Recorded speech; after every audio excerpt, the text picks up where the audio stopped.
The best way to make your content feel like your own and not just a version of everyone else's is by using your own footage, by using B-roll. I encourage all the clients I work with to basically just film everything all the time. It sounds more intimidating and more daunting than it is, I promise. But I have a simple process for capturing B roll, which is the footage that goes on top of your main timeline, which is your A roll. So any visual demonstrations or representations like this.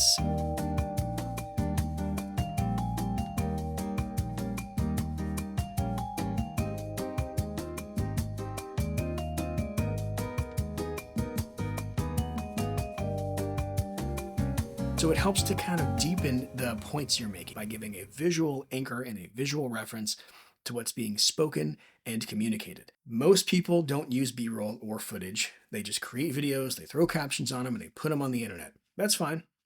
I've walked through that process of how to get just a base foundation. If you're starting at zero and you have no videos, just start there. Just focus on the value of what you're communicating. Just focus on what you're sharing. Is it relevant to your audience? Do you have the authority and expertise to speak on it? Are you being yourself in the video? Is your personality coming through with how you talk on camera? That's the place to start. But if you've got a little bit of a library built up, if you've got some content already created and you're looking to elevate your production a little bit more, you want your content to feel like it's yours. The best way to do that is with B-roll, your own footage. The beginner timeline of someone who's starting to use some complementary footage is to just source it, to find stock footage, to find generic stock footage. Sometimes it cheapens what you're saying. It's not you, it's not yours. The viewer can see clearly that it went from the person who is the expert to then the visual reference being just some random person or overly corporate footage that they know is corporate stock footage, and it doesn't really deliver that same impact. But instead, if you're referencing drawing blood at your clinic and you show a clip of you drawing blood at your clinic, that feels like it's complimentary. It feels calibrated because it's you, or it's your staff, or it's your logo in the background. It's your own footage. From a personal brand perspective, let's say you're talking about the benefits of HRT or TRT in your own life or in your family's life. It's giving you more energy. It's giving you more vigor. It's giving you more of yourself back. Then you show footage of you doing those things, of you out on a walk with your family, of you hiking or camping or doing something with physical exertion because you have more of yourself back. You're showing you doing those things, not just some random stock clip that you found or some weird AI clip that you've sourced. It's you and it's real. These things help to take the content that you've created, focused around the value, and just bring in that human piece. Most people don't do this. This will set you worlds above what most people do. This will take you from creating more noise, just commoditized content, to really building your personal brand. So the way that I encourage clients to get B-roll and it not feel like this complicated task where it doesn't feel like it's constantly weighing down on you, it's a simple 3-shot sequence.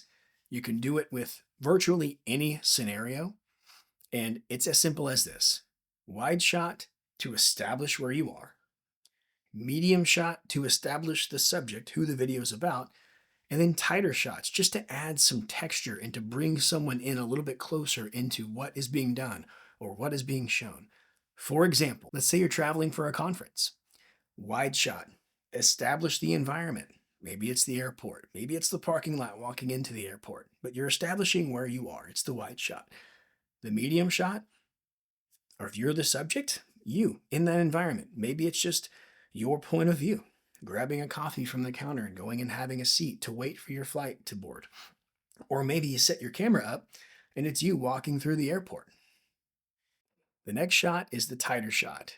This one could also be a point of view shot. Maybe it's your point of view with your feet walking and your suitcase rolling. Maybe it's your point of view of checking your boarding pass, but it's bringing someone from, I know where they are. Oh, I know who this is. Oh, this is what they're doing. It tells the story visually with a very simple sequence: wide, medium, tight. For those of you who are introverted like myself, I use a lot of my point of view shots. I just keep the camera close to me so I'm not drawing too much attention to myself. And maybe it's me. Again, it's wide angle on your camera, walking into the coffee shop. Maybe it's you grabbing your coffee from the counter, and then maybe it's you taking a sip, like wide, medium, tight. It's really simple and it translates to every scenario.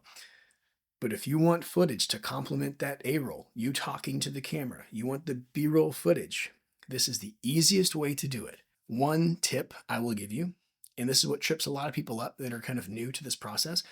Don't try to edit the B roll in the moment of filming it. Don't try to force into thinking, do I have a use case for this immediately? Or to try to determine if it's worth capturing or not. Capture everything, film it all, truly, literally, film everything you can think of.